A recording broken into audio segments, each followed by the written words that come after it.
오늘 이 아침 우리에게 주시는 하나님의 말씀 예레미야 29장 24절에서 32절의 말씀이 되겠습니다. 29장 24절에서 32절의 말씀 한 목소리로 합독하시겠습니다.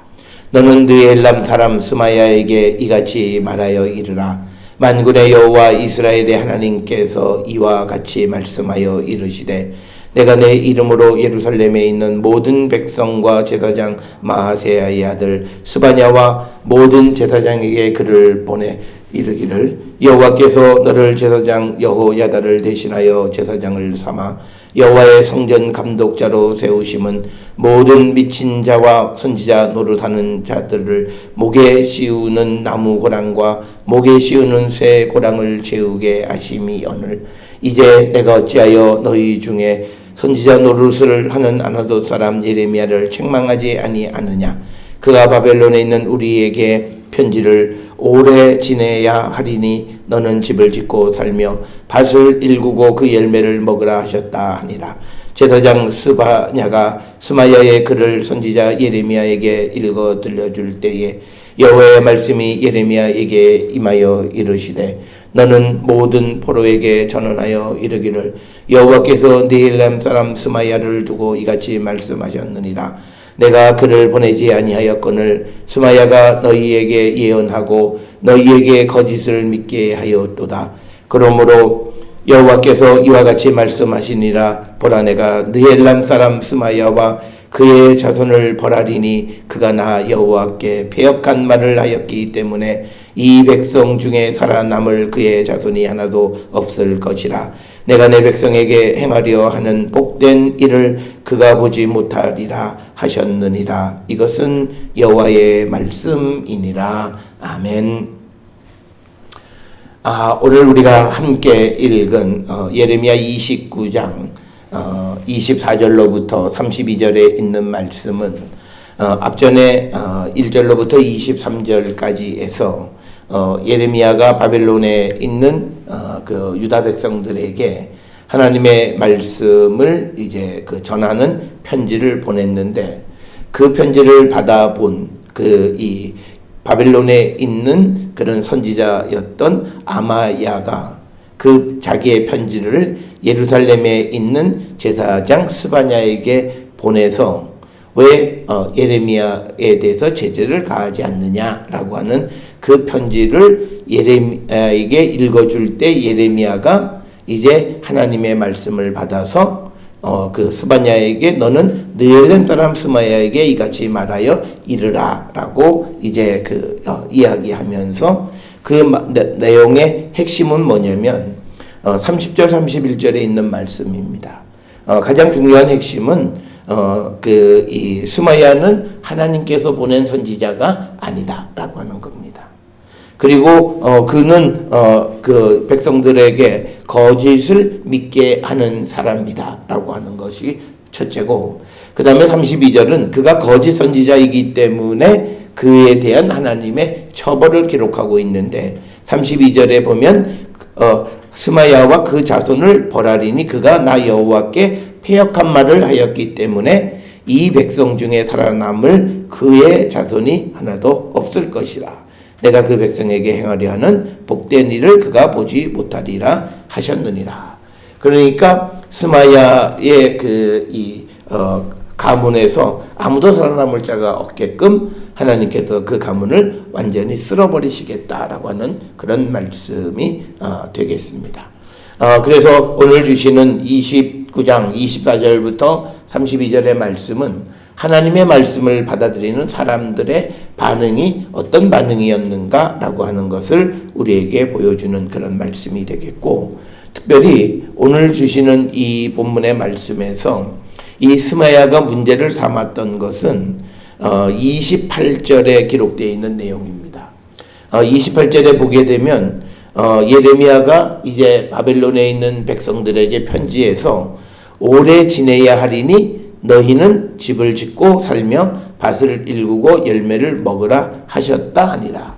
그러니까 여기서 핵심은 뭐냐면 오래 지내야 한다라고 하는 것. 바벨론에 잡혀가서 그곳에서 오래 지내야만 돌아올 수 있다라고 하는 그 이야기.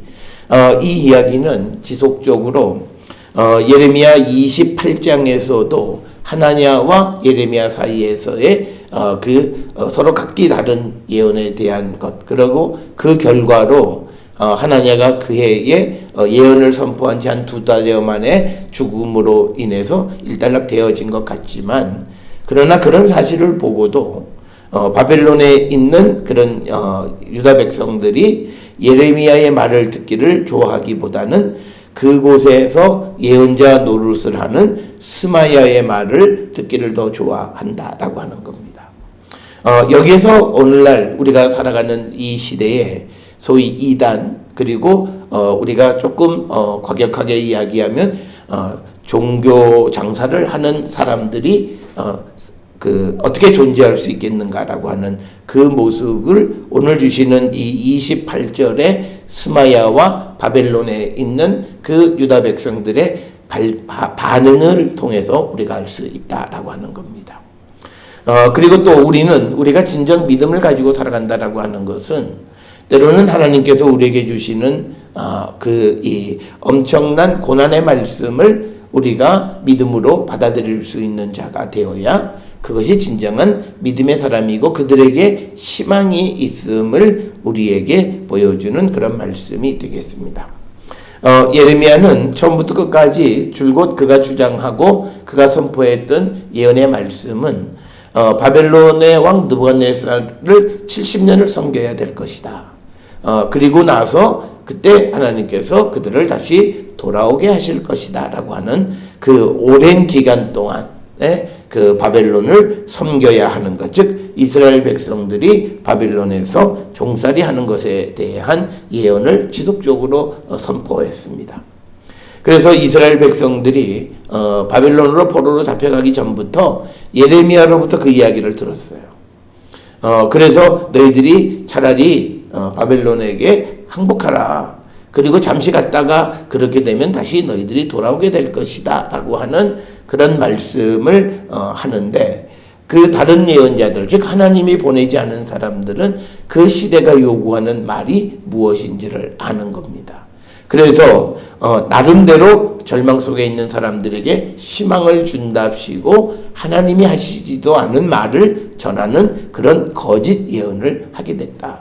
그래서 예언의 내용상으로 보게 되면 오늘 주시는 스마야나 또는 우리가 28장에서 보았던 하나냐나 거짓 선지자들의 말이 달콤합니다. 그들의 말은 이 재앙이 곧 지나간다.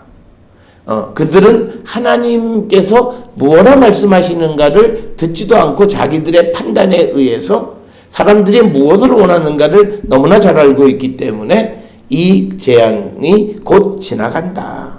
한 2년여 정도 지나면 모든 것이 회복될 것이니까 걱정하지 말라라고 하는 그런 달콤한 말씀을 전해주지만, 그러나 그 말씀은 하나님께서 주신 말씀이 아니었다라고 하는 것입니다.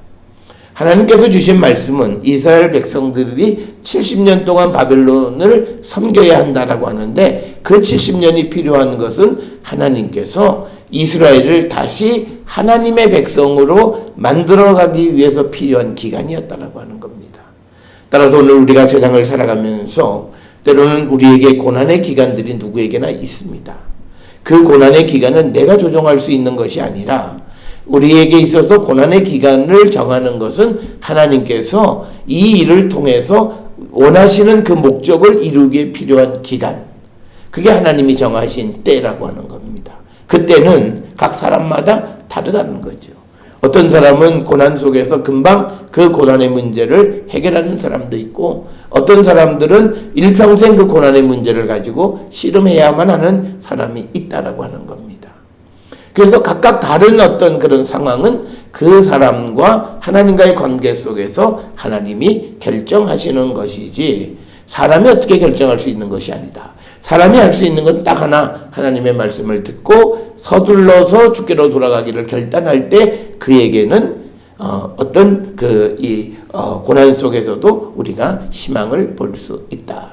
특별히 어저께 우리가 보았던 예레미야 29장 1절로부터 23절에서 예레미야는 바벨론에 있는 백성들에게 하나님의 의중은 평안이고, 그리고 너희들이 바벨론에 잡혀가 있는 이것이 미래와 소망이다, 희망이다 라고 하는 희망의 메시지, 즉 이 고난이 너희들에게 꼭 필요한 것이다 라고 이야기하는 겁니다. 그래서 그곳에서 살면서 하나님이 정하신, 즉 오랜 기간이라고 하는 말은, 70년이라고 하는 말은 하나님이 정하신 기간을 지난 후에야 너희들이 다시 돌아올 것이다. 그래서 그곳에서 돌아오기까지 밭을 일구고 집 짓고, 그리고 거기서 농사 짓고, 또 그 성읍을 위해서 기도하라 라고 하는 그런 메시지를 전달해 준 겁니다. 그러나 우리가 단순한 유대적인 관점에서, 유대 민족주의적 관점에서 보면 예레미야의 말은 지금 바벨론에 가 있는 사람들이 바벨론 도시의 평안을 위해서 기도하라고 하는 말은 있을 수가 없는 것처럼 들려요. 그런데 그렇게 바벨론의 평화를 위해서 기도하는 것은 그렇게 되어야 그 땅에 포로로 잡혀가 있는 유다 백성들이 평안하게 살 수 있기 때문이라고 하는 하나님의 깊은 사랑을 설명하고 있지만, 그러나 바벨론에 있는 사람들은 막연하게 그냥 지금 있는 이 고난에서 빨리 벗어나기만을 바라는 그런 마음을 가지고 있고, 그래서 자기들의 생각과 다른 말을 하는 예레미야를 용납할 수가 없었다라고 하는 겁니다. 그래서 이 스마야가 예루살렘에 있는 마세야의 아들 스바냐와 모든 제사장들에게 편지를 보낸 겁니다. 그 편지의 내용은 26절에 있는 말씀입니다. 여호와께서 너를 제사장 여호야다를 대신하여 제사장을 삼아 여호와의 성전 감독자로 세우심은 모든 미친 자와 선지자 노릇을 하는 자들의 목에 씌우는 나무 고랑과 목에 씌우는 새 고랑을 채우게 하십니다.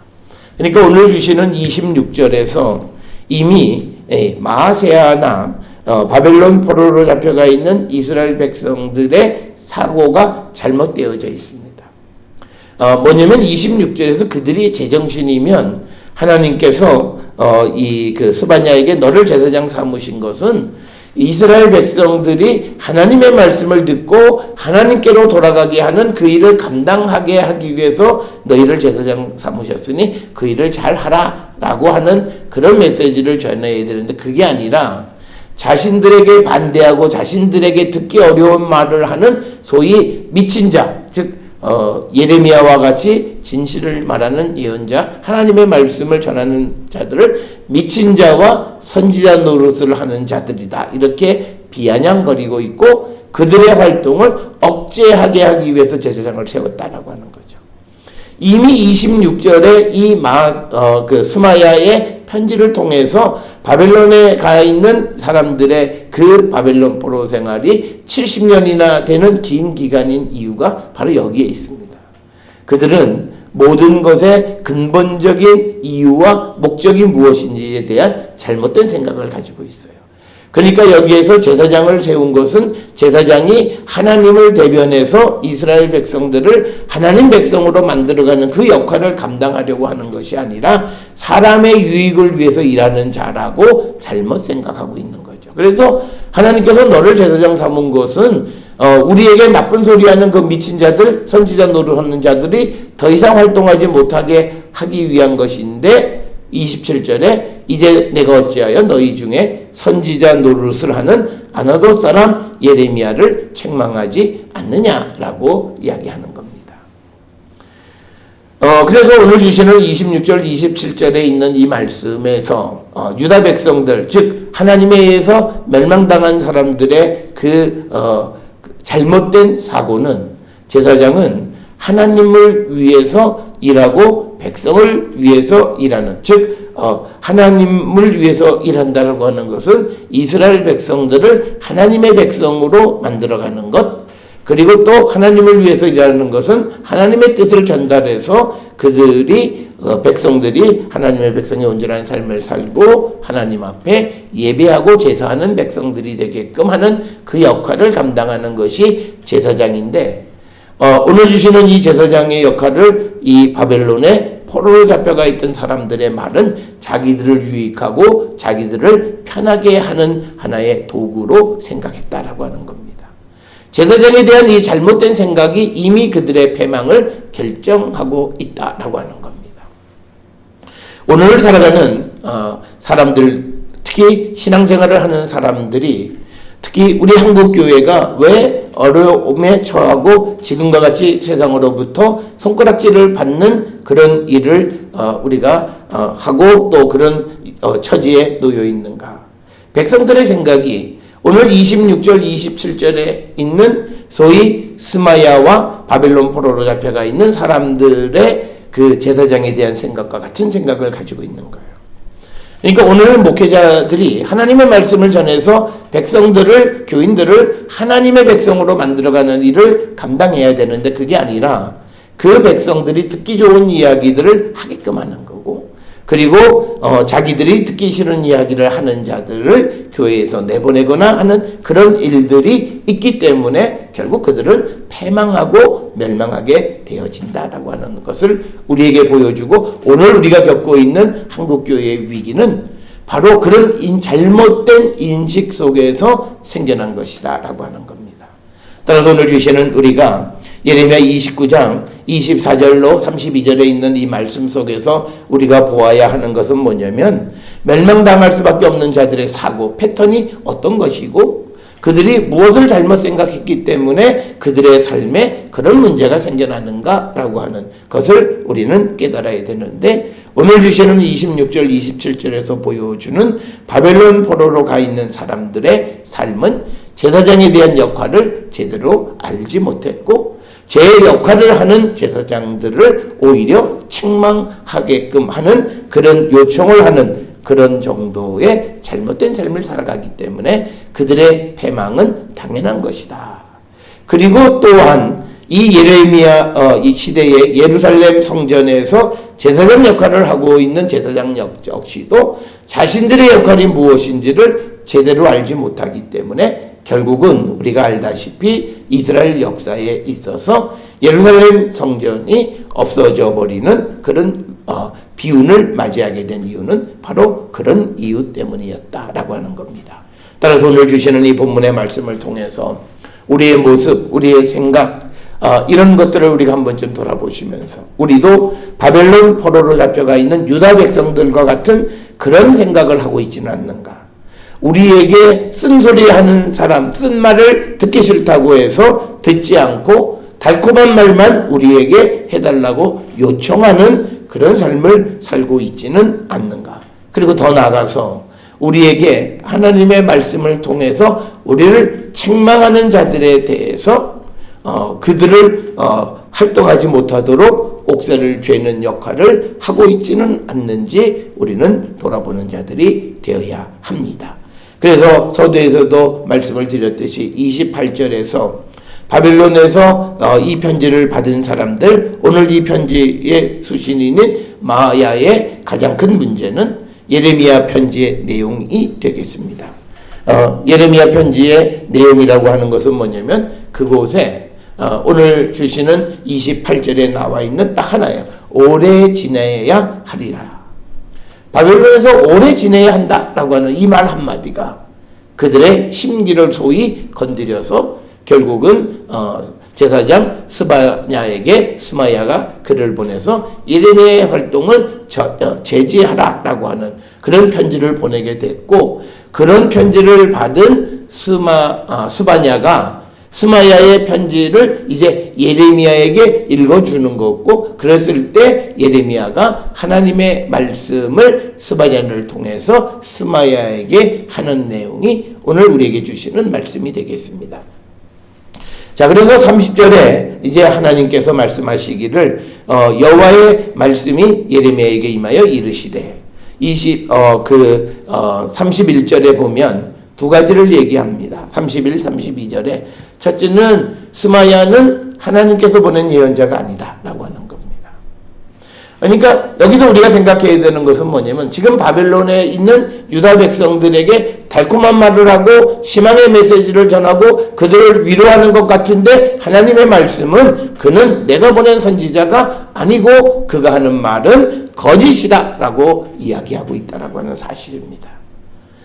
그래서 우리는 내게 달콤한 말이 우리가 흔히 말하는 내게 은혜로운 말이 하나님의 말씀인지 때로는 나를 책망하는 것인지 어떤 것이 정말 은혜의 말씀이고 나에게 주시는 하나님의 말씀인지를 우리가 분별할 줄 알아야 되는데 그 분별력은 다른 데 있는 것이 아니라 우리가 성령 안에서 하나님의 말씀을 읽을 때 그 사실을 발견하게 됩니다. 우리가 중요한 것이 성경을 보는데 성령 안에서라고 하는 전제가 굉장히 중요한 것은 사람이 잘못 이해하면 성경을 자기를 합리화하는 수단으로 생각하는 자들이 많습니다. 그게 아니라 성령이 우리를 진리로 인도하는 그 인도함 속에서 하나님의 말씀을 깨닫는 자가 되어야 한다. 그래서 우리가 성령 안에 있는 사람과 없는 사람의 차이는 똑같은 이야기를 들었을 때 반응을 통해서 보면 압니다. 우리가 사도행전에 나오는 베드로가 하나님의 말씀을 전하는 베드로가 여러 차례 설교를 했을 때 그 말씀을 듣고 우리가 어떻게 해야 하느냐라고 하는 회개하는 자들이 있는 반면에 그 베드로를 죽이려고 했던 반응을 보였던 사람들도 있다. 그들의 차이는 성령 안에서 말씀을 듣는 자와 그렇지 않은 자의 차이다라고 하는 겁니다. 따라서 오늘 주시는 우리가 이 말씀을 통해서 바벨론에 있는 이스라엘 백성들 가운데에서 스마야의 말이 거짓 예언임을 분별할 수 있는 영적 분별력이 있는 자들이 없었다라고 하는 겁니다. 그래서 그가 하는 거짓을 믿는 거고 그렇기 때문에 그들의 삶이 그러니까 거짓을 믿는 사람들에게 하나님은 그 스마야가 말한 어떤 빨리 돌아가게 될 것이다 라고 하는 그 말이 거짓말임을 확증해 줄 수 있는 건요. 그 기간 이상 포로 생활을 해야만 정신을 차리는 거예요. 자, 그래서 우리가 중요한 것은 우리가 얼마 동안 우리에게 고난이 올지 모르는데 그런데 만약 우리가 누군가가 말하는데 곧 끝난다라고 하는 말을 믿으면 하나님은 그 잘못된 말을 믿는 사람들에게서는 그 짧은 기간보다 더 긴 기간의 고난이 있어야 그들이 잘못된 것이 정말 잘못된 것이다라고 하는 것을 알게 된다라고 하는 거예요. 그래서 아마 이스라엘 백성들 사이에서 많은 사람들이 아마 이 스마야뿐만 아니라 또 스마야가 죽고 다른 사람이 예언자가 되면 하면 또 시대적으로 곧 돌아간다라고 하는 예언의 말씀을 전하는 사람들이 지속적으로 생겨났고 그 말씀을 들은 유다 백성들은 계속 마음에 동요하는 그런 삶을 살았기 때문에 그들이 하는 모든 예언이 거짓이라고 하는 것을 알게 하기 위해서는 그 기간들이 다 지나서 이제는 더 이상 그런 예언자가 등장하지 않을 때 그때 하나님께서 그들을 이끌어내시는 겁니다. 우리가 흔히 이스라엘이 그 예루살렘이 멸망하고 나서부터 예수님이 오실 때까지 400여 년 동안에 소위 예언이 그쳤다라고 말하는 것은 바로 그겁니다. 그러니까 거짓들이 다 등장하지 않을 때 그래서 그들이 여태까지 했던 모든 말이 거짓말인 줄을 알게 될 때 그때 하나님께서는 그들에게 이제 어떤 역사를 하신다. 그래서 우리가 당장 내가 듣고 싶은 말을 듣는 그런 것이 아니라 정말 하나님의 말씀이 무엇이고 이 일 속에서 하나님의 뜻이 무엇인지를 분별할 줄 아는 사람이 되어야 하는데 이 스마야의 거짓 예언을 분별할 수 있는 사람이 바벨론 포로로 잡혀간 사람들 가운데 있지 않았다라고 하는 것이 어쩌면 그들의 그 재앙이 고통스러운 재앙이었던 가장 큰 이유 중에 하나다라고 하는 거고요. 그래서 거짓 예언자가 예언을 하는 것에 대해서 그것에 대해서 하나님께 패역한 말을 하였다는 거죠. 이 패역한 말이라고 하는 건 뭐냐면 하나님의 말씀과 다른 말을 하는 게 패역한 말을 하는 겁니다. 그래서 우리는 자기가 알지도 못하면서 막연하게 누구에게 희망을 준다고 해서 그게 좋은 이야기가 아니라 그게 하나님께 패역한 말을 하는 거죠. 하나님이 주시지도 않은 말을 함부로 하는 것이고 심지어는 그 말을 곧 하나님의 말씀처럼 하는 경우들, 그것이 패역한 말씀이고, 그러기 때문에 그들을 하나님께서 스마야와 그 자손을 벌해서 이스라엘 백성 중에서 살아남을 자가 없게 하신다라고 하는, 이 말의 의미는 뭐냐면 거짓 선지자의 후손 가운데서 다시 선지자 노릇을 할 사람을 없게 완전히 쓸어버리신다는, 이것은 하나님의 심판이고, 하나님께서 그들을 더 이상 제사장 역할을 하지 못하도록, 선지자 역할을 하지 못하도록 막으시는 것이 바로 그들의 후손이 살아남지 못하게 하신다라고 하는 거고, 더 나가서 그들은 또 하나님께서 이스라엘 백성들을 다시 돌아오게 하는 그 복된 일도 보지 못할 것이다. 이것은 당연히 보지 못합니다. 왜냐하면 하나님께서는 70년이 지나야 이스라엘 백성이 돌아오겠다 말씀했는데, 이 스마야와 같은 거짓 예언자들은 곧 돌아온다고 얘기를 합니다. 그렇게 거짓을 얘기하는 그 예언자는 하나냐가 예언을 말한 지 2달 만에 죽은 것과 마찬가지로 그들을 곧 죽이실 거예요. 그들을 심판하세요. 그러니까 그들은 하나님이 주시는 회복의 복된 일을 볼 수가 없는 자들이다 라고 하는 것을 우리가 오늘 주시는 말씀을 통해서 우리가 보게 되면 이 거짓들은 굉장히 체계적입니다. 스마야가 스바냐 제사장에게 편지를 보내서 예레미야를 압박하려고 하는 굉장히 조직적이고 굉장히 체계적인 거죠. 그런데 그들은 다 거짓이었다. 하나님이 보내지 않은 그런 예언자들이었다라고 하는 겁니다. 따라서 우리는 영으로 깨어있는 자들이 되어서 성령 안에서 오늘 이 시대를 살아가는 우리에게 주시는 하나님의 말씀이 무엇이고, 오늘 나에게 주시는 하나님의 음성이 무엇인지를 듣고 회개에 합당한 열매를 맺을 때 우리에게 미래에는 희망이다 라고 하는 이 주님의 말씀, 우리를 향하신 주님의 말씀은, 주님의 계획은 평안이다 라고 하는 말씀을 우리가 받을 수 있다라고 하는 것을 기억하셔서, 오늘 이 스마야와 바벨론에 있는 유다 백성들과 같은 반응이 아니라 우리에게 아프고 쓴 말씀을 주실지라도 아멘으로 받아들임으로 미래의 희망을 우리가 꿈꾸는 그런 거룩한 백성들이 다 될 수 있기를 주의 이름으로 축원합니다.